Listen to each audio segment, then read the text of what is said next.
The man who cannot control his emotions is already owned by the world. Read that again. Not by a person, not by a system, not even by fate, but by everything. By every comment, every betrayal, every delay, every glance, every silence. A man without emotional control is not a man, he's a puppet, and the strings are invisible. Most people will never see it, because the war isn't loud. It isn't fought with fists, or guns, or speeches. It's fought in stillness, in the space between reaction and restraint, between what you feel and what you do. And that war, the one nobody claps for, is the most important battle of your life. There's a moment every man reaches, a moment when he looks in the mirror and realizes that the real enemy is not out there. It's not the woman who broke him, not the father who ignored him, not the world that overlooked him. It's the storm inside, the chaos he carries, the part of him that wants to scream when he's disrespected, that needs to be understood, that crumbles when things don't go his way. That's the enemy. And it doesn't wear a uniform, it wears his face. You see, this world doesn't reward the loud. It rewards the calculated, the quiet, the unfazed, the man who feels the fire, but doesn't let it burn him. The man who bleeds internally, but walks like he's untouched. The man who doesn't seek revenge, because he is revenge. He's not ruled by emotion, he rules it. But here's the truth, no one tells you. You will not become that man by accident. You'll have to kill parts of yourself to evolve. The needy boy, the anxious overthinker, the one who argues to prove a point, cries to be held, panics when alone. You bury him, because he is your weakness, dressed as sensitivity. He is the saboteur, wearing your voice. And every time you react to insults, rejection, disrespect, you give him more life. You make him the king, and yourself, the slave. Control is not coldness. It's clarity. It's seeing the chaos inside and refusing to act from it. It's hearing the insult and smiling. It's watching her walk away and not chasing. It's feeling the urge to speak and choosing silence instead, because silence is power. Detachment is not distance, it's precision. Emotion is not weakness, unless it owns you. So what does it look like? To own your emotions, it looks like strategy, like a man who waits, listens, calculates, a man who doesn't flinch when disrespected, who doesn't need to be liked, heard, or praised, because he already knows. He knows who he is, and because of that, nothing touches him, not because he's numb, but because he's disciplined. You want to be feared, be unreadable. You want to be respected, be unshakable. You want to be free. Master the enemy within. The truth is, this isn't about becoming some cold-hearted machine. It's about becoming dangerous to the chaos that once ruled you. Because the world will test you. You will be insulted. You will be betrayed. You will be overlooked, underestimated, mocked. And every time you'll be faced with a choice, react or rise. React, and you're predictable. React, and you're just another puppet in the game. React, and they win, not because they were stronger, but because you were weaker. But rise, and you become the man they can't read. Rise, and you become the one they watch, in silence, wondering what you'll do next, because your silence speaks louder than their noise. This is the beginning of your war. A war fought in discipline, in detachment, in the moments no one sees. And you don't win it once. You win it every day, every time you want to break. And you don't, every time you want to shout. And you stay silent, every time you feel weak. But move with strength. That's how you conquer the enemy, the one within. Because when you own your emotions, you own yourself. And when you own yourself, no one else can. The battlefield is not outside, it's behind your eyes, and in front of your next decision. Welcome to war. Make it silent. Make it strategic. Make it yours. You think you're in control, but you're not. You're just addicted, and you don't even know it. Not to alcohol, not to drugs, not even to sex. You're addicted to feeling. You crave it.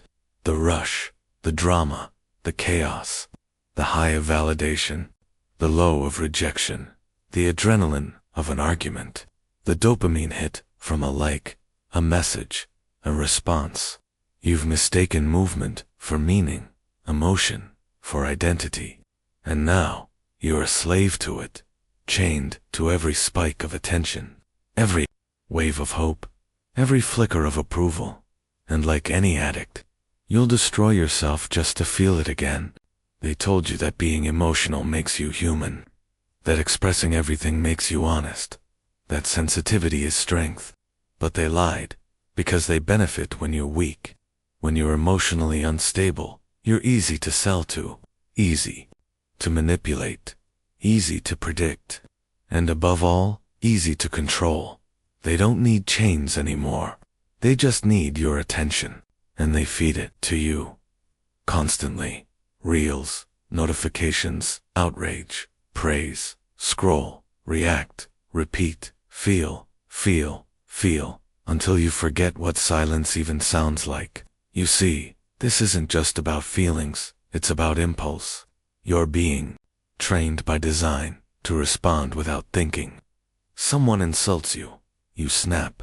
She pulls away. You chase. You feel doubt. You drown. Every emotion is treated like an emergency. But here's the truth. Not every fire needs to be put out. Some just need to burn out on their own. Let me tell you something brutal. The world doesn't care how you feel.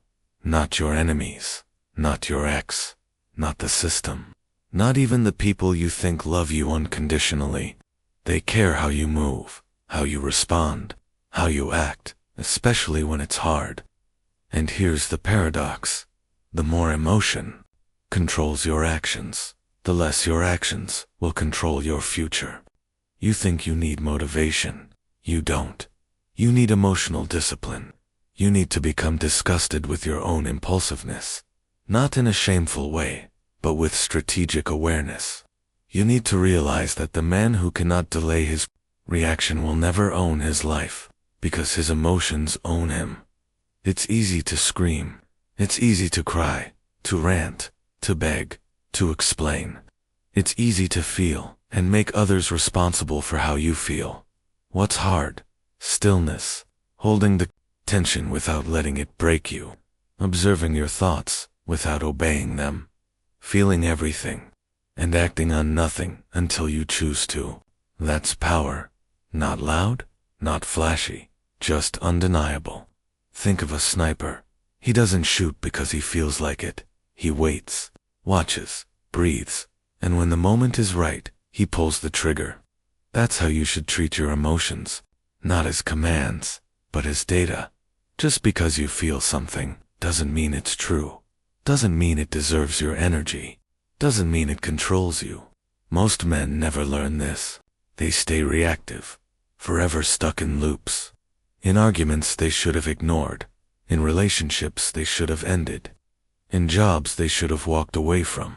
But they couldn't, because they felt too much. And so they gave their whole lives to emotion. That's not living. That's bleeding. You want real freedom? You must become emotionally numb to noise, and emotionally surgical with what matters. This doesn't mean you don't feel. It means you don't worship your feelings. It means you take that anger and forge it into silence. Take that heartbreak and channel it into discipline. Take that fear and use it to sharpen your vision. The man who can delay his reaction owns the battlefield. Because while others are busy feeling, he's busy winning. He's the eye in the storm, the stillness in the riot, the wolf that watches, not the dog that barks. Let me leave you with this. If every emotion you feel turns into action, you are not a man. You are a machine being operated by the world. But if you can feel the storm rise inside you and still hold the line, then you've already won. Because the strongest man in the room isn't the one who speaks the loudest. It's the one who doesn't flinch. The most dangerous man in the room is the one you can't read. He could be angry. He could be calm. He could be plotting your downfall or letting you go, but you'll never know. And that's what makes him lethal, because power doesn't come from noise. It comes from silence. And the man who keeps his emotions buried beneath the surface, he doesn't lose control. He gives it to no one. Most men, they wear their heart like a badge. They speak before they think. They emote before they calculate. They walk into a room, and you already know everything. They're insecure. They're desperate to prove something. They want to be liked. They want to be seen. And because of that, they're predictable. And predictability is death. In war, the most feared generals weren't the loud ones. They were the cold ones. The ones who moved armies without raising their voice. Who stood behind a map, staring, in silence, while everyone else panicked. You couldn't tell what they were thinking. You couldn't read their next move. And that made them terrifying. Because when a man is unreadable, he becomes untouchable. He becomes myth. Look around. We live in an age of overexposure. Everyone is explaining, reacting, emoting, defending. Every post is a confession. Every message is a plea. Every word is a tell. But the man who learns to be unreadable, he stops playing by those rules. He becomes the dealer, not the gambler. Think of life like chess. The emotional man, he plays with his heart on the board. Every move reveals desperation. Every pause gives away fear. He sacrifices the king just to save his pride. But the unreadable man, he's quiet, focused, unmoved. You can't predict a man with no visible pattern. You can't destroy what you can't define. Now let's get clear on something. Unreadability is not manipulation. It's not lying. It's not pretending. It's restraint. It's discipline. It's strategy. It's realizing that not everything inside you deserves to be seen.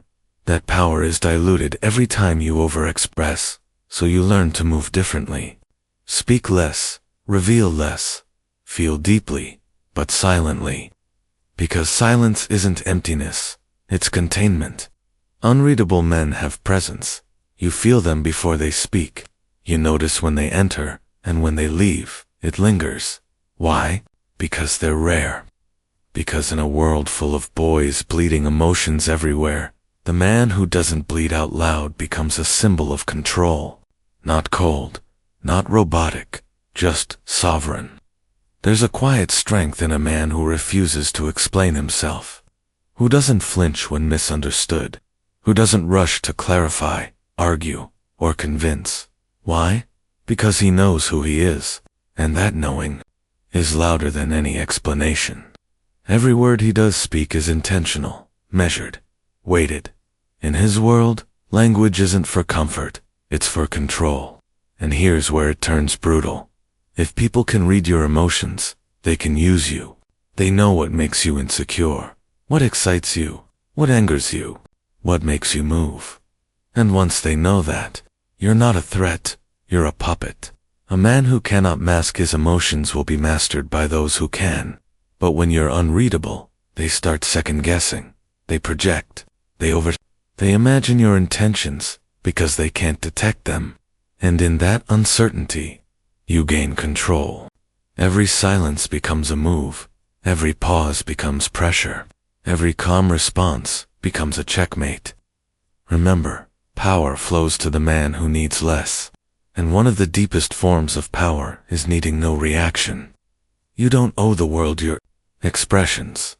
You don't owe them your mood. You don't owe them your emotional temperature.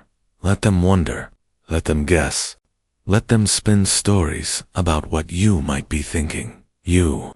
Stay focused. Stay cold. Stay unreadable. And no, this doesn't mean shutting down. It means evolving. It means understanding the difference between emotion and emotional exposure.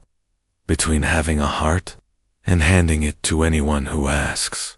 It means becoming a man with depth, not drama. A man with control, not chaos. A man who walks like a shadow, silent, sharp, unknown, You want to shift your identity. Start here. Stop telling them who you are. Start becoming someone they can never quite figure out. That's not insecurity. That's strategy. That's control. And in this world, control is survival. So if they ever ask, what's on your mind? Smile. Say nothing. Because the man who speaks last often wins first. The moment you stop caring about everything is the moment you start controlling something. Let that sink in. Because we've been lied to. They told you that real men care deeply. That to be a good man is to be emotionally open, endlessly available, and always concerned. But here's the truth, no one says out loud, caring too much gets you killed, not physically, but mentally, emotionally, strategically. You want to know what breaks most men. It's not failure, it's not betrayal, it's not pressure, it's caring about things that never cared about them. There's a name for the new strength. It's called controlled apathy. It's not numbness. It's not indifference. It's not that you don't feel. It's that you choose not to waste what you feel. Because emotion is fuel, and not every fire deserves to burn. Most men bleed energy trying to fix things they can't control. They obsess over how they're seen. They explain themselves to people who've already made up their minds. They chase love where they're not respected. They argue in rooms where their voice holds no value. And all of that bleeding comes from caring too early, too much, too fast. But the masculine mind must be forged differently. You don't care first. You calculate. You observe. You decide if it's worth your energy, and only then do you invest your attention. Controlled apathy is selective warfare. You don't swing at every shadow. You don't run into every fire. You don't feel everything, just what matters. This is the strategy of cold kings, of stoics, of those who understand. Power is not how loud you react. It's how silent you remain. In The Prince, Machiavelli writes that a ruler must not be good, but effective. That to survive, he must learn how not to be good when the situation demands it. That's apathy in its highest form. Not a lack of ethics, but the refusal to let emotions override outcomes. Because influence isn't built on being emotional. It's built on being deliberate, detached, focused. People follow men who don't flinch, who don't panic when misunderstood, who don't explain every silence, who aren't baited by every opinion. That's controlled apathy, and it terrifies the world. They'll call you cold. Let them. They'll say you've changed. You have. They'll say, you don't care like you used to. And they'll be right. Because the old version of you gave energy to everything and got nothing back. The old version of you begged to be understood. The new version, he doesn't need to be understood. He just needs to win the inner war. So ask yourself, what would happen if you stopped caring about being liked? If you stopped caring about being invited, noticed, or approved? What if you stopped caring whether they clapped and started building a life so powerful it doesn't matter if they watch? What if the only thing you cared about was mastering your own mind, not being emotional, but emotionally sovereign, not avoiding pain, but refusing to be owned by it, not chasing peace, but walking through fire without screaming? Controlled apathy doesn't make you less human. It makes you more dangerous, more disciplined, more precise. Because when you care less about what drains you, you have more power to give where it matters. You no longer need to fix people. You no longer need to respond to chaos. You no longer need to be understood because you've started understanding yourself. And from that clarity, you operate in silence. You move like a blade. You feel what needs to be felt and cut off the rest. Understand this. The man who can control what he cares about controls his entire kingdom. His energy becomes rare. His attention becomes sacred. His time becomes war-tested. And his presence becomes feared. Not because he's cruel, but because he doesn't waste himself anymore. He doesn't chase. He doesn't beg. He doesn't bleed for things that can't hold him.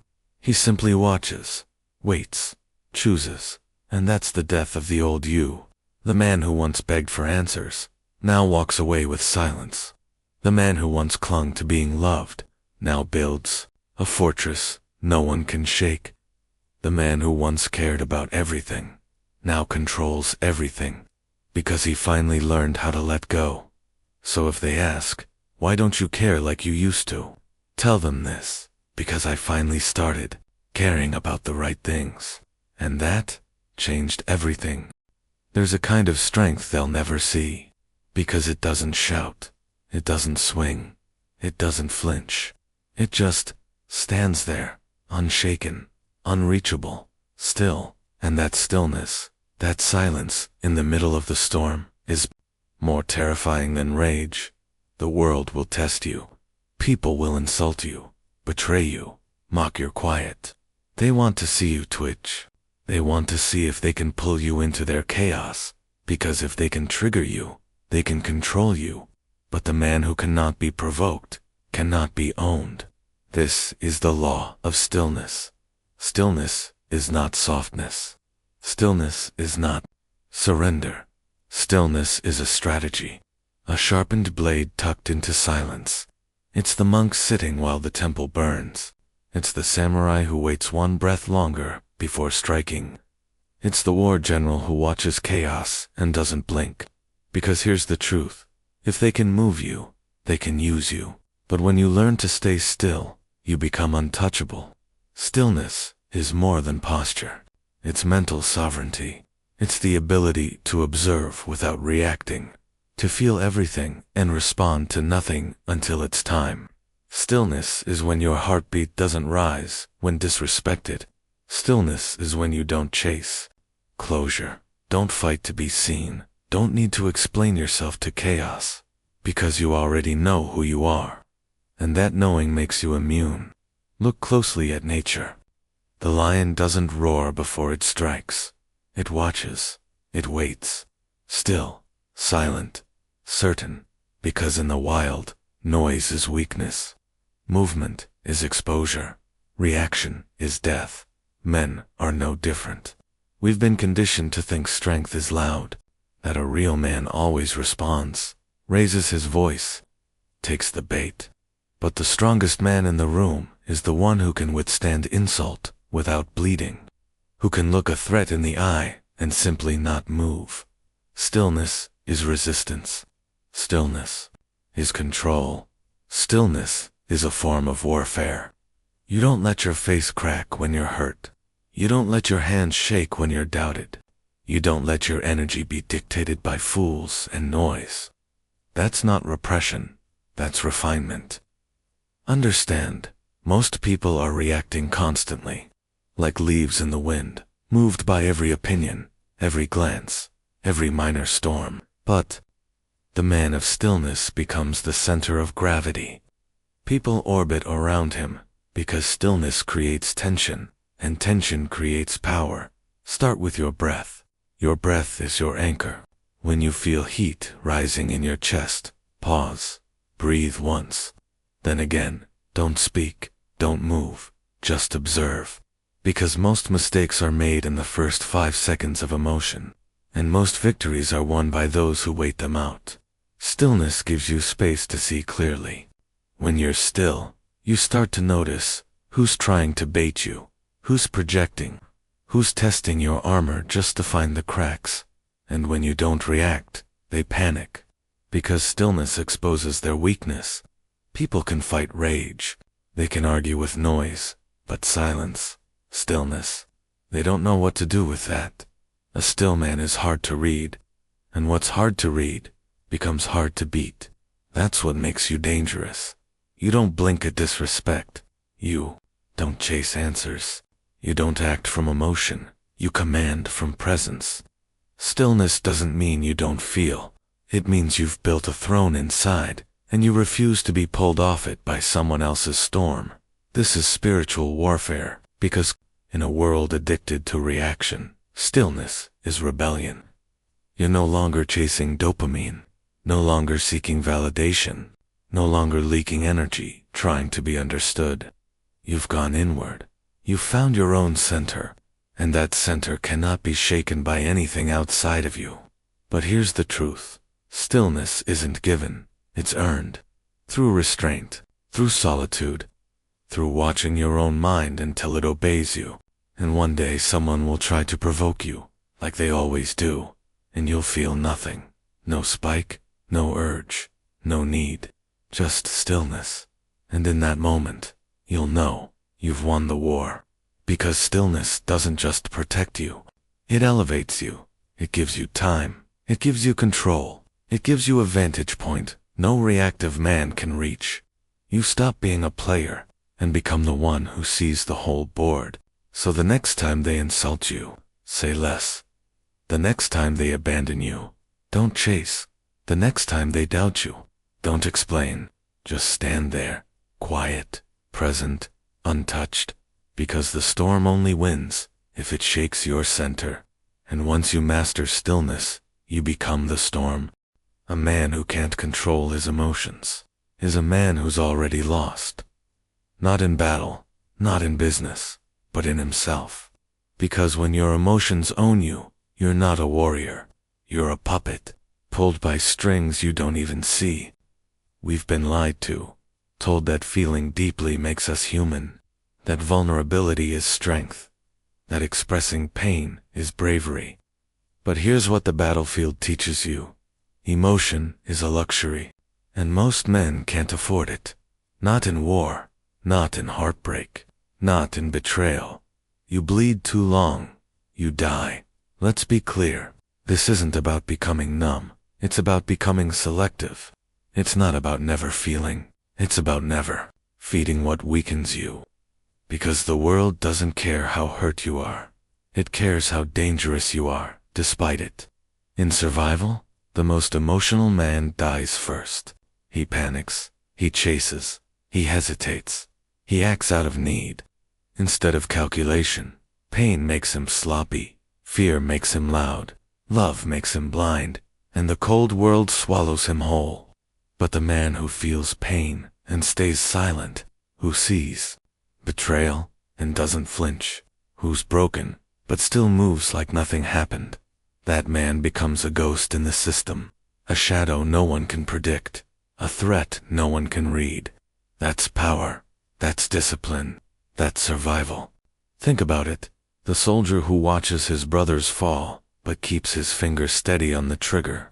No tears, no screams, just target, breathe, execute.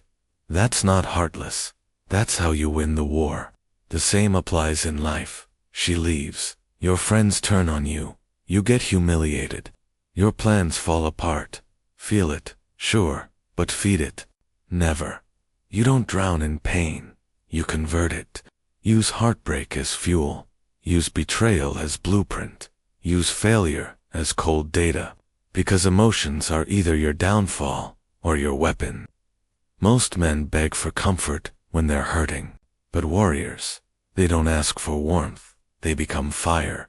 They take the ache in their chest and turn it into stillness in their face.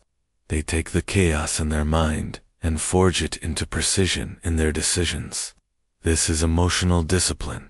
Not expressing everything. Not reacting to everything. Not needing to be understood. You learn to hold your tongue while your heart screams. You learn to sit with pain without needing to announce it. And you realize you are not your emotions. You are what you choose to do with them. Men who survive hell are not the loudest. They are the ones who move. With detachment, eyes cold, mind clear, purpose untouched. Because they've trained themselves. Not everything deserves a reaction. Not every feeling needs a voice. Not every trigger deserves your fire. You don't flinch when insulted. You don't beg when left behind. You don't explain yourself to people who've already decided to misunderstand you. Why? Because you've already won the only war that matters, the one inside your own chest. Emotional discipline isn't glamorous. It doesn't look good on social media. It won't get applause. It's lonely. It's cold. It's quiet. But it makes you unbreakable. Because once you stop needing to be liked, once you stop reacting just to feel seen, once you stop negotiating with pain, you become something most men will never be, a weapon with a conscience. Understand this: the man who walks away from the wreckage without needing to scream, without needing revenge, without needing recognition, is the most dangerous man of all. Because his strength isn't in what he shows, it's in what he chooses to withhold. So the next time life cuts deep, don't announce it, don't panic, don't post it, just go silent, go still, go inward, and let that pain carve you into someone they'll never forget. Because emotional discipline is not just power, it's not just masculinity, it's survival. Silence can humiliate a man louder than words ever will. Say nothing, and watch him talk himself into weakness. Stay still, and watch the chaos reveal who's truly in control. Most people speak to prove something. The wise man stays silent, to observe everything. Because silence is not absence. It's strategy, it's pressure, it's a weapon, and most are too loud to ever understand it. A wolf doesn't bark when it's hunting. It waits, it listens. It moves only when it must. The most dangerous men in the room aren't the ones shouting. They're the ones you can't read. No expression, no emotion, no wasted breath. Just presence, cold and calculated. Silence is not weakness. It's what makes people weak around you. It's not passivity, it's precision. Because when you withhold your voice, you force others to fill the void with their own noise. And the more they speak, the more they expose themselves. In interrogations, silence isn't just a tactic, it's a weaponized pause. Interrogators will sit across from a suspect and say nothing, just stare, calm, still, unmoving. The silence grows heavy, unbearable, and the guilty start to twitch. They need to break it. They confess. Not from pain, but from the unbearable pressure of their own mind, collapsing in the silence. That's power without raising your voice. That's dominance without saying a word. Now apply it to life. In arguments, don't fight fire with fire. Let the other person burn themselves trying to ignite you. When someone disrespects you, pause. Let the silence sting deeper than any comeback.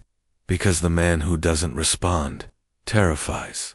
People, they don't know what you're thinking, what you'll do, or when you'll do it, and in that space, you own them. Even in business. The smartest negotiators know. He who speaks first loses. They make their offer, then shut up and wait. Because silence forces the other party to reveal their desperation, to second-guess their own position, to give away power just to fill the tension. That's the game. Control the silence, control the room. Leadership works the same way. The most respected men aren't always the most vocal. They're the ones who speak only when necessary, and when they do, people lean in, because their silence built weight behind their voice. When you speak less, your words hit harder. In relationships, it's the same. Sometimes your silence says, I'm not going to beg, I'm not going to explain myself again, I'm not going to lower my value to keep you comfortable. Let them wonder. Let them feel the space you used to fill. Let your absence echo louder than any desperate message ever could. A man who knows the power of withdrawal will never be manipulated. Silence makes you unpredictable. People can defend against loud men. They know what's coming, but they fear the one who reveals nothing, the one who listens more than he speaks, who observes more than he reacts, because that man sees everything and shows nothing. The world is addicted to noise, to constant reaction, to impulsive replies and emotional outbursts. So when you go silent, you break the pattern, you create a void, and in that void, you gain leverage. Most men talk to prove they're strong, but real strength is proven by what you don't say. Can you take an insult and not respond? Can you lose and not explain? Can you feel anger and not react? If so, You're not just in control. You're untouchable. Understand, this silence isn't emptiness. It's energy being stored. It's power being sharpened. Every pause, every withheld word, every look you don't give, it all becomes part of your presence. A presence that speaks volumes, without making a sound. So the next time they try to provoke you, say nothing. When the room fills with drama, stay still. When everyone rushes to speak, wait. Because the man who uses silence like a weapon never needs to draw his sword. Let them talk. Let them explain. Let them expose you. You just sit in silence and study the battlefield. Because in the game of power, the loudest man is rarely the strongest. But the quiet one, he's the one they never see coming. There comes a night in every man's life when he must bury the boy. Not with tears, not with nostalgia, but with fire, cold, controlled, final. A death without a funeral, a transformation without applause, a goodbye whispered only to yourself, in the silence of your own becoming. This is the ritual of emotional death. And if you want to rise, you must first disappear. You were raised to feel, to react, to be liked, to be understood. They trained you to believe your worth was external, that your emotions were sacred, that your pain deserved comfort, your anger, validation, your sadness, attention. But there's a moment in every man's life when he sees through it, the illusion, the trap, and he realizes he must burn the parts of him that beg to be seen. You don't become strong by being soothed. You become strong by letting the soft parts of you die. It's not about becoming numb. It's about becoming untouchable. Imagine this. A warrior walks into the woods at dawn. No weapons, no words, just silence, and a single task to bury who he was. He kneels before the earth, hands trembling. He digs a shallow grave with his bare hands, not for a body, but for every piece of him that once cried to be saved. The people pleaser, the overthinker, the emotionally needy boy who broke at rejection, who needed validation, who chased closure, who softened himself just to be accepted. He buries them all. No cross, no marker, just dirt and detachment. This is not sadness. This is evolution. You don't mourn the weak self. You eliminate it, like a monk shaving his head before isolation, like a soldier burning letters before war. You let the old skin fall, so something colder, cleaner, more dangerous can emerge. Some will call this toxic. Some will call it heartless. They won't understand, because they never had to survive. They never had to walk through betrayal with no one to call. They never had to keep breathing after the world stopped caring. But you did. And that version of you, the one that kept breaking, is no longer welcome here. There is no room in the mind of a king for the fears of a child. No space in the strategy of a warrior for the cries of the untrained. You are not here to feel safe. You are here to become sovereign. Emotional death is not the end of feeling. It's the end of emotional slavery. It's when you stop needing to be understood. Stop chasing closure. Stop explaining your pain to people who weaponize it. It's when you sit in the storm and smile at the lightning, because you've buried the self that feared the thunder. This isn't suppression. This is ascension. You still feel. You still hurt. You still bleed. But you don't react. Because a man who has buried his emotional dependence is now free. Free from external control. Free from performative pain. Free from the need to be rescued. And when the world tries to pull you back with guilt, with shame, with sweet lies of comfort, you remember the grave, the dirt beneath your fingers, the weight you left behind, and you walk forward, stripped, still, ready. Let them say you changed. You did. Let them say you're colder now. You are, because the fire that once burned for their approval now forges iron. So shave your head, delete the messages, light the letters, leave the chat, cut the rope, whatever it takes. Whatever reminds you of the version of you that needed to be chosen, heard, or saved, bury it, alone, at night, without witnesses, because your rebirth is nobody's business but yours. This is not for everyone. Most men will never do it. They'll live and die as half-formed boys in grown bodies, driven by wounds they never faced. But you're building something colder, sharper, ruthless in discipline, calm in chaos, unshakable, and to become that, the boy must die. The boy wants to be held. The man learns to stand alone, and in the stillness of that death, a new name rises, not softer, not louder, but sovereign. Most men think silence is the end of the story, the calm after the storm, the peace that comes once the noise is gone. But they're wrong. Silence is the beginning of war. It's not peace. It's preparation. The sharpening of the blade before it cuts. The inhale before the kill. You weren't meant to stay silent forever. You were meant to become something through it. See, once you've buried the weak parts of yourself, once you've gone numb to the need for validation, once you've killed the desperate boy inside you who begged to be seen, now you can think. Now you can calculate. This is the shift from silence to strategy, from emotional chaos to cold execution. When you were reactive, your enemies could control you. A simple insult, a rejection, a delay, that was enough to pull you off center, to make you respond like a child, to turn your power into performance. But now, there's space between stimulus and response, a silence, and in that silence you decide. You don't respond emotionally anymore. You respond tactically. You don't just feel anger.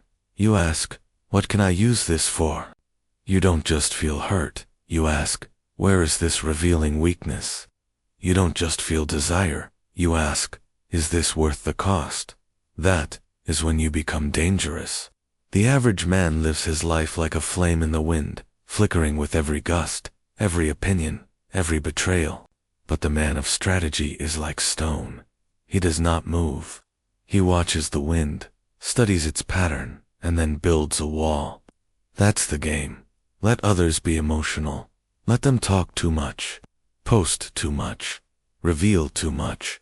You build in silence. You move in shadows. You study people like a chessboard until you don't just play the game, you own it. Here's what they don't tell you. Emotional silence isn't about being numb. It's about redirecting energy. What you don't say becomes a weapon. What you don't chase becomes a magnet. Every emotion you refuse to act on becomes power in reserve. Every silence you hold creates mystery, control, gravity. This is the law of masculine energy. If you're not reacting, you're directing. If you're not chasing, you're creating pull. And eventually, people stop asking why you're quiet. They start watching what you're building. You'll notice it in every field of dominance. In business, the most powerful leaders speak the least and listen the most. In war, the greatest tacticians delay their strikes until the enemy exhausts themselves. In love, the man who doesn't beg, doesn't chase, doesn't cling, becomes the one they fear losing. Why? Because emotional silence amplifies your value. It tells the world, this man doesn't need you to understand him. He already understands himself. But here's the paradox.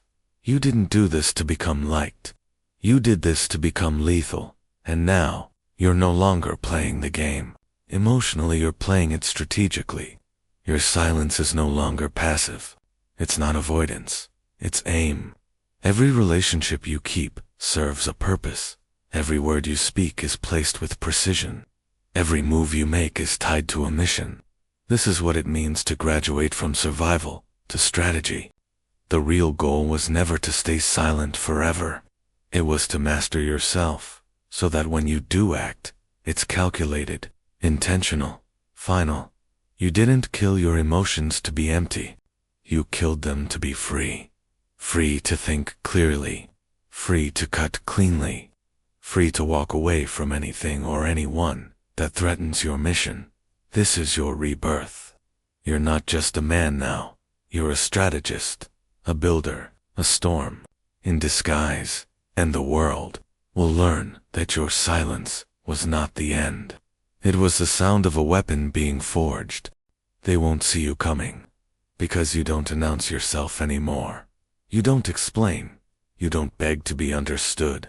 You watch, you build, you move, like a shadow in broad daylight, like silence after thunder. You are no longer part of the noise. You've become the signal. This is what they never taught you. Real power doesn't shout. It doesn't prove anything. It doesn't need permission to exist. It simply is. You've walked through fire, fought your inner battles in silence, buried the impulsive boy, killed the version of yourself that needed to be liked, chosen, saved, and now, you wear your silence like armor. You walk like a man who's already won, because you've conquered the only battlefield that truly matters, your own mind. They don't understand it. They call it cold. They call it arrogant. They call it detached. But you know what it really is. It's sovereignty. You are the quiet king, not the loud warrior, not the wounded boy, not the man who posts every thought or reacts to every comment. You are the one who watches and waits, who speaks when it serves a purpose, who moves when it shifts empires. You've become rare, and the rarest man in any room rules it, not through force, but through gravity, not through fear, but through unreadability. They don't know what you're thinking. They don't know what you're building. They don't know what you're capable of. That's the power. That's the throne. You don't need to be the center of attention anymore, because you're the center of control. You hold your cards like secrets. You let others speak first, reveal themselves, and while they perform, you calculate. While they brag, you plan. While they chase approval, you build empires in silence. This is not the life of the average man. This is the life of the dangerous man, the emotionally sovereign man, the one who chooses when and if to feel, not because he's numb, but because he's selective. There is no chaos in him anymore, only precision, only intention, and in a world drowning in noise that makes him godlike, the quiet king doesn't argue. He leaves. He doesn't compete. He creates. He doesn't chase. He draws power through absence, then chooses if he will engage. He doesn't seek to be understood, because mystery is his power, and detachment is his crown. People will wonder what changed, why you stopped explaining yourself, why you don't react like you used to, why your presence feels heavier, colder, sharper. It's because you're not a boy anymore. You're not ruled by your emotions. You're not addicted to being seen. You're not trying to be everything for everyone. You are complete in your solitude, peaceful in your silence, and calculated in your moves. This is the final form. Not a louder version of yourself, but a quieter, deeper, more dangerous one. Because real power is invisible until it strikes. And by the time they feel it, it's already too late. So sit on your throne, alone, if you must, silently, but never passively. You don't need followers. You don't need applause, because kings don't move for attention. They move to change the structure of the board. And right now, in this very moment, you are no longer part of the game. You are the game.